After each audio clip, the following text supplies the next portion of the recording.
The True Story of the Three Little Pigs by A. Wolf. Just so that you guys know, it's not by a real wolf. Okay. Who's it by? It's just by A. Wolf. As told to John Scieska. Something. That's not Viking.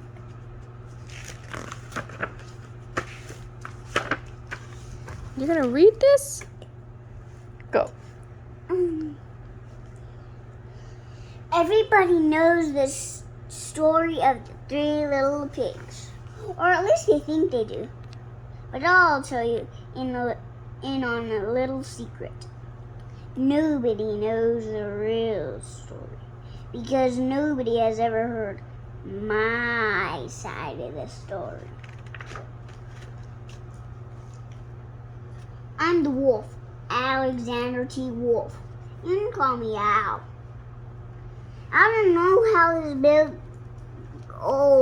big bad wolf thing got started, but it's all wrong.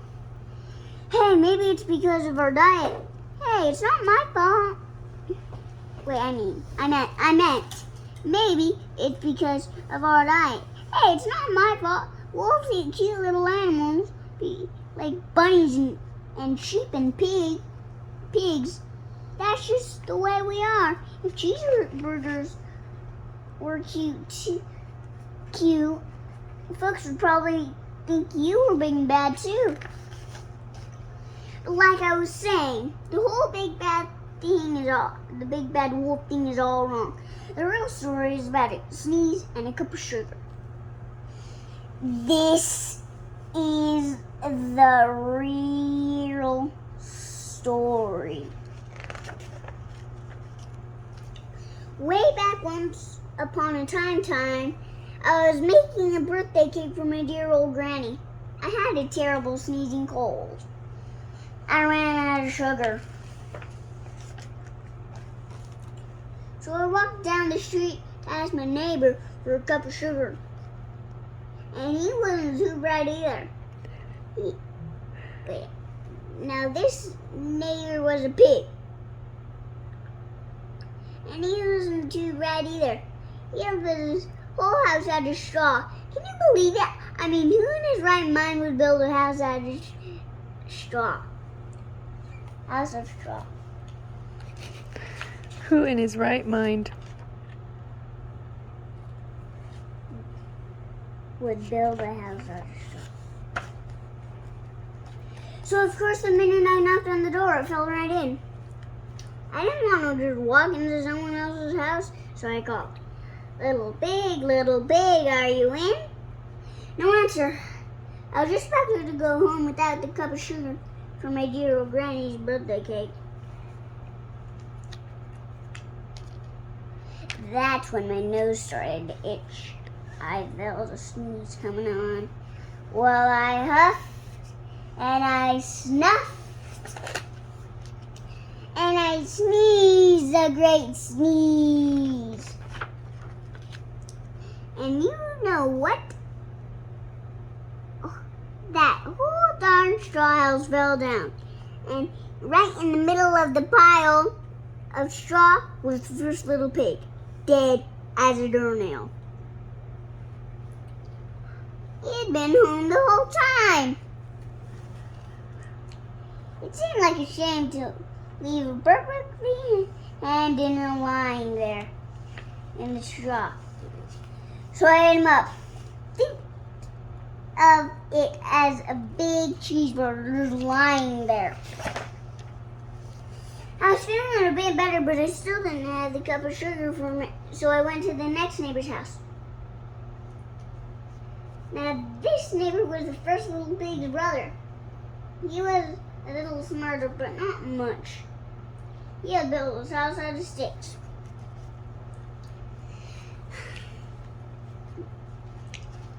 I rang the bell on the stick house. Nobody answered. I called, Mr. Pig, are you in? He yelled back, go away, Wolf, you can't come in. I'm shaving the hairs of my chinny chin chin. I just grabbed the doorknob when I felt another sneeze coming on. I huffed and I snuffed. And I tried to cover my mouth, but I sneezed a great sneeze. You're not going to believe it, but this guy's house fell down. And you're not going to believe it. This guy's house fell down, just like his brother's. When the dust cleared, there was a second little pig, dead as a doornail. Wolf's honor.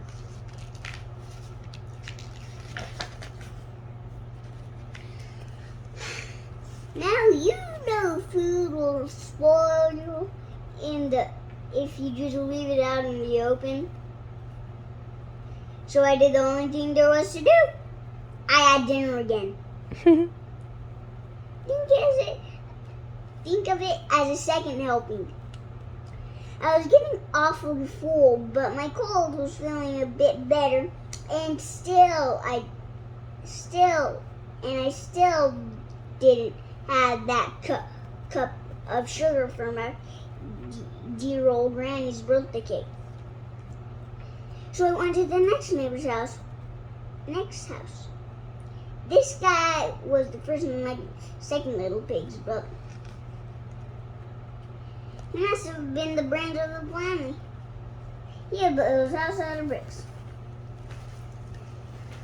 I knocked on the brick house. No answer. I called, Mr. Pig, are you in? And do you know what that rude little porker answered? Get out of here, wolf. Don't bother me again.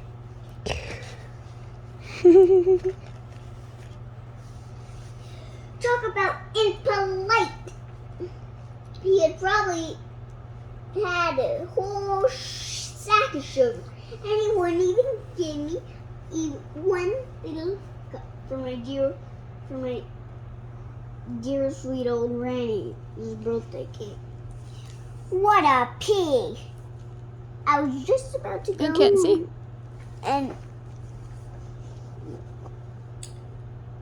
I was just about to go home and maybe make a nice birthday card instead of a cake when I felt my cold coming on. I huffed and I snuffed and I sneezed once again. Then the third little pig yelled, and your old granny can sit on a pig. He's not a nice pig.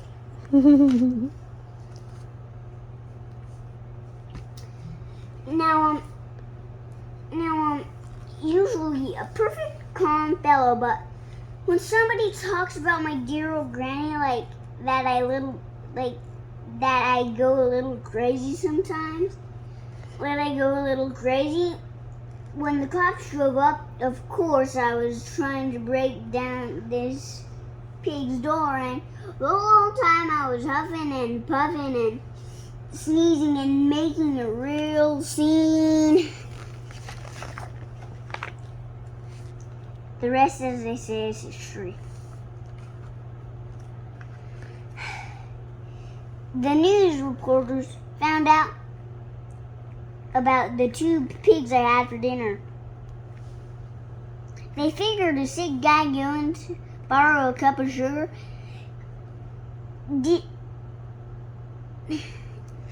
didn't sound very exciting.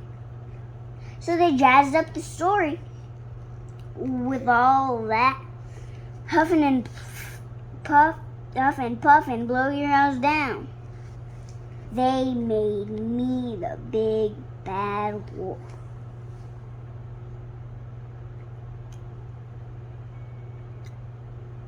That's it. The real story, I was framed. He was framed. Do you guys know what framed is?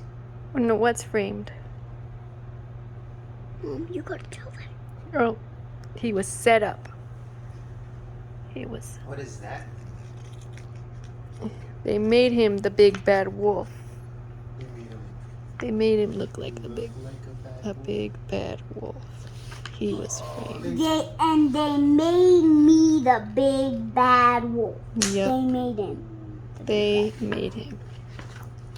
But maybe you could loan me a cup of sugar. He's in jail. Can't Okay. even go back home. Thanks for the story. Thank you. Say bye.